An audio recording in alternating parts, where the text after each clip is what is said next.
নেকি আমলনামায় লিখে দাও। লাভ না লস? সুবহানাল্লাহ বলেন। সবাই বলেন নাই? আবার বলেন। সুবহানাল্লাহ বলে বিরক্ত হচ্ছেন? সুবহানাল্লাহ বললে লাভ কি?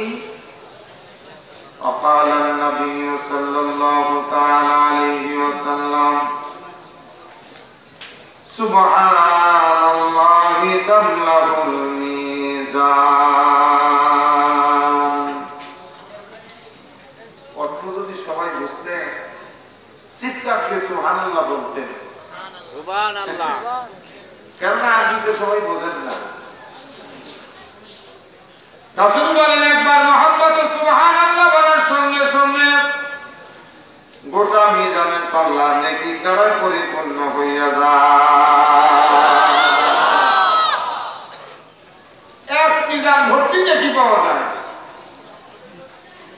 লাভ না লস? শয়তান কিন্তু করতে দেয় না। শয়তান বলে বলিস না, তো জানেন আমি তো বলতেইছি, তুই একা না বললে কি হবে? এটা শয়তানের পরামর্শ। আপনারা কি শয়তানের পরামর্শ শুনবেন? শয়তান কিন্তু আমাদের শত্রু, দুশমন। কথা বলেন ঠিক কি না? লা তাত্তাবিউ খুতুওয়াতিশ শাইতান ইন্নাহু লাকুম আদুউম মুবিন।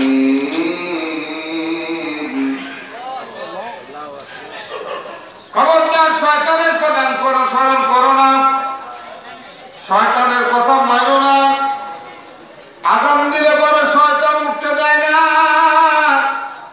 বলে সারা রাত্রি ঠিক মতো ঘুম পাড়তে পারিস নাই, ফজরের আযান হয়েছে, এখন একটু মজা মজা করে ঘুমা। এটা হলো শয়তানের কথা। আর আল্লাহ বলেন আসো তাড়াতাড়ি করে হাইয়া আলাস সালাহ, নামাজের দিকে মসজিদে আসো। নামাজিরা শোনে আল্লাহর কথা, বেনামাজিরা কার কথা শোনে? কথা বলেন না। আপনারা কার কথা শুনবেন? পাঁচ ওয়াক্ত নামাজ পড়বেন তো ইনশাআল্লাহ? পড়বেন তো ইনশাআল্লাহ? দিলের থেকে বলতেছেন তো? কারা কারা আজকে থেকে পাঁচ ওয়াক্ত নামাজ পড়বেন? আল্লাহু আকবার বলে আসুন। একটু আল্লাহু আকবার বলেন। নারে তাকবীর, নারে তাকবীর। আল্লাহ কবুল করেন। হাত নামান। এই তো আল্লাহর দলের সদস্য আপনারা। এই তো ইমানদারের পরিচয়।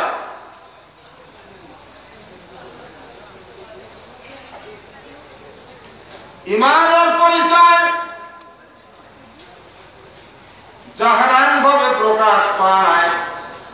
যার মধ্যে ঈমান আছে সে কোনদিন মিথ্যা বলতে পারে না। কথা বলেন না ঠিক কিনা?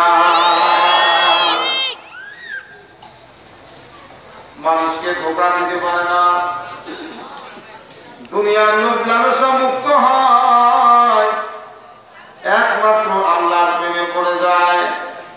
হযরত ইব্রাহিম আযম রাহমাতুল্লাহ আলাইহি জঙ্গলে চলে গেলেন রাজত্ব ছেড়ে দিয়া। আমাদের দেশে এমন হয় এমপি হওয়ার জন্য, মন্ত্রী হওয়ার জন্য ভোট চুরি করে। কথা বল না ঠিক কিনা?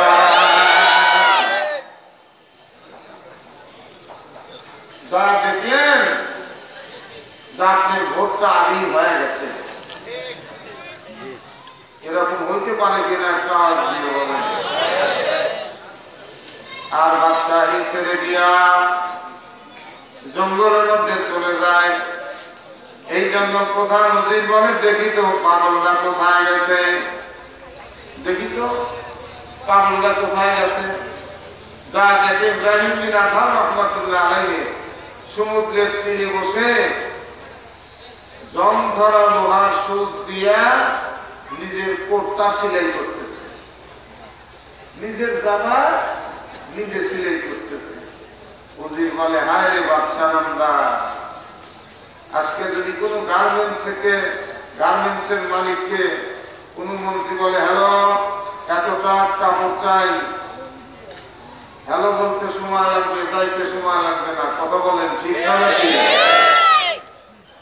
আর নিজের জামা নিজে সিলাই করতেছে। ধিক্কার তোমার জিন্দেগি। ক্রিটিসাইজ করতেছে বাচ্চাকে। মন্ত্রী মনে করেছে আল্লাহর ওলিরা কিছু বোঝে না। অনেকের ধারণা যে উলামায়ে কেরাম কিছু বোঝে না, লম্বা জামা গায়ে দিয়ে সব পাগল হয়। কথা বলেন ঠিক কিনা?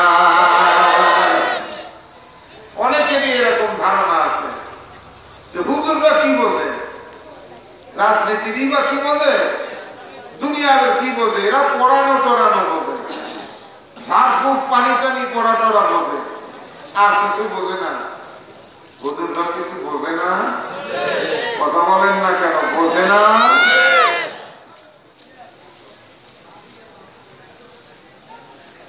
উজিরের ক্রিটিসাইজ করা দেখে জং ধরা লোহার সুচটা সমুদ্রের মধ্যে খেয়াল দিয়ে ফেলে দিছে। উজির এবার মনে করতেছে হায় হায় হায়, এখন তো জামাটা ছিঁড়ে গেছে, সিলাই করলো, টানি লাগানো গেল, কিন্তু এখন যদি বস্ত্র ছিঁড়ে যায় আর সিলাইয়ের ব্যবস্থাও নাই, ব্যবস্থা হয়ে থাকতে হবে। আল্লাহ এই সমুদ্রের দিকে লক্ষ্য করে বললেন, ইব্রাহিম বিন আদম রাহমাতুল্লাহ আলাইহি বলেন, এ সমুদ্রের মৎস্যরা, আমার জং ধরা সস্তা যদি তোমরা পাও তাহলে আমার সস্তা আমার হাতে পৌঁছাইয়া দাও। মাছদেরকে বলার সঙ্গে সঙ্গে কিতাবে লেখে হাজার হাজার মাছ একটা করে সোনার সুচ মুখে নিয়ে আল্লাহর ওলির সামনে ভাষণ দিয়ে উঠেছে। আর একটু আওয়াজ দিয়ে সুবহানাল্লাহ। ফেলে দিছিলেন কিসের সুচ,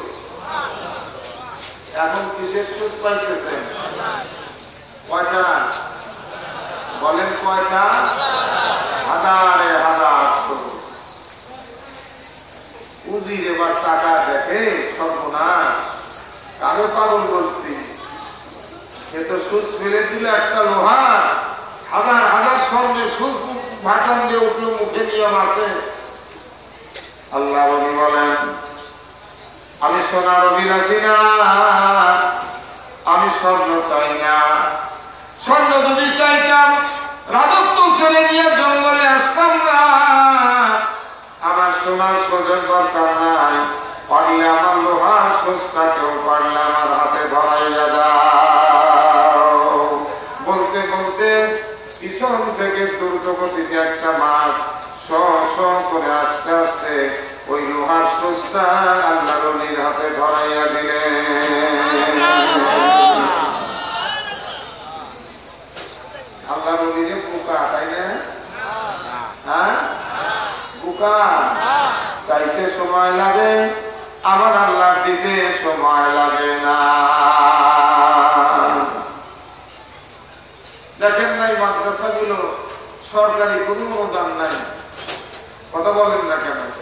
সরকারি বেতন আছে নাকি? মোহতামিম সাহেবের 2000 টাকা সরকার দেয়। এই পাগলেরা তাহাজ্জুদের নামাজ পড়ে, শেষ রাত্রে ঘুমায় না।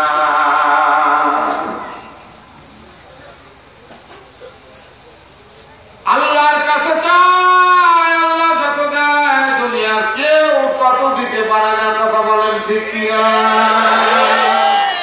রিজিক দান করনেওয়ালার নাম কি? আল্লাহু খায়রুর রাযিকিন।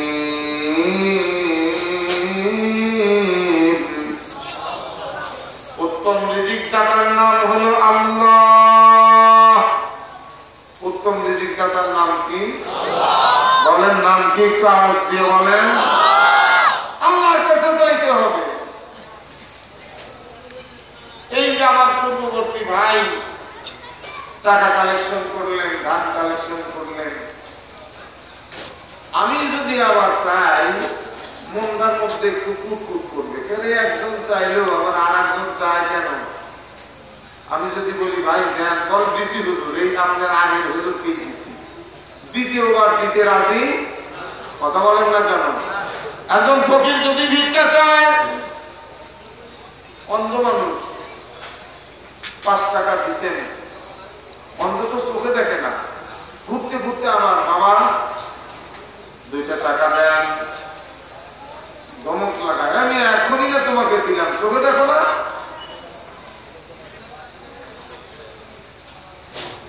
দিনের মধ্যে 24,000 বার শ্বাস প্রশ্বাস ফেলা হয়। আমার আল্লাহ একটা বার যদি নিঃশ্বাস বন্ধ করে দেন, তাই কুকুরকা তাই তেল পড়ে যাবে। কথা কোন ঠিক কিনা? একটা বার যদি আমার আল্লাহ নিঃশ্বাস বন্ধ করে দেন, আল্লাহ এর কথা বলেন না এক্ষুনি নিঃশ্বাস ফেলি আবার দেব কেন, এক্ষুনি নিঃশ্বাস ফেললি আবার ভিতরে ঢুকাবো কেন, এ কথা আমার আল্লাহ বলেন না। 24,000 বার করে প্রত্যেক দিন নিঃশ্বাস ফেলা হয়, শ্বাস প্রশ্বাস নেওয়া হয়। সুবহানাল্লাহ বলেন আওয়াজ দিয়া। কত হাজার বার?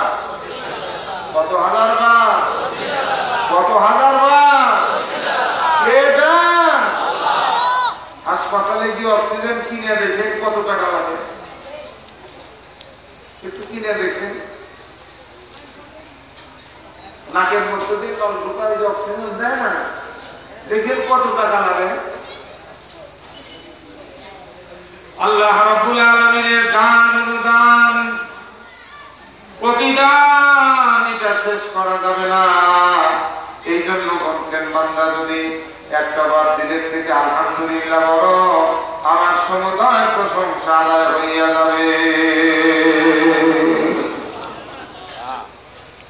বাবারা আমার, খাওয়ানোর মালিককে একটু আওয়াজ দিয়ে বলেন আবার বলেন, আবার বলেন, আবার বলেন। যতবার আল্লাহ বলতেছেন 40টা করে নেকি পাইতেছেন। এই জন্য আল্লাহ বলিরা কিছু সবক পাঠায়, কিছু জিকির আজকার পাঠায়। শুধু তাই না, যতবার জিকির করবেন, যতবার আল্লাহর নামে তাসবিহ করবেন, ততটা বৃক্ষ জান্নাতের মধ্যে তৈরি হইয়া যাবে। শুধু তাই নয়, যতবার আল্লাহর জিকির করবেন, ততবারই জান্নাতের মধ্যে কাটা হয়ে যাবে। লাভ না লস? একটু আওয়াজ দিয়ে বলেন। ঈদ বেশি হইলে ঘর ছোট হয় না